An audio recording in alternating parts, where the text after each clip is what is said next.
আসসালামু আলাইকুম। আজকে আমি আপনাদের সাথে শেয়ার করব সামুদ্রিক রূপচাঁদা মাছ ভুনা।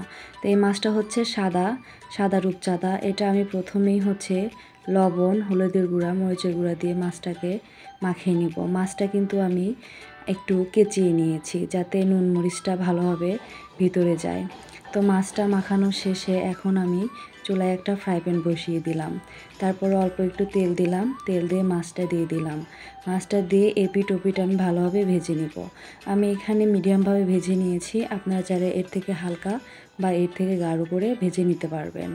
তারপরে ভাজার শেষে আমি মাছটা তুলে নিলাম। এরপর কেটে রাখা পেঁয়াজ এবং কাঁচামরিচ কুচি করে রাখা দিয়ে হালকা ভেজে তার ভিতর আমি আদা রসুন বাটা, হলুদের গুঁড়া, মরিচের গুঁড়া এবং জিরে গুঁড়ো, ধনিয়া গুঁড়ো দিয়ে পরিমাণ মতো লবণও দিয়েছিলাম।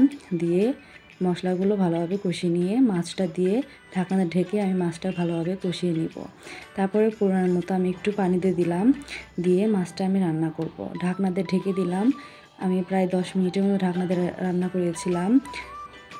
এই তো আমার রান্নাটা শেষ। রান্নাটা কিন্তু একদম সাদামাটা, খুব অল্প মশলায় কিন্তু, বাট এটা কিন্তু খেতে অনেক মজা।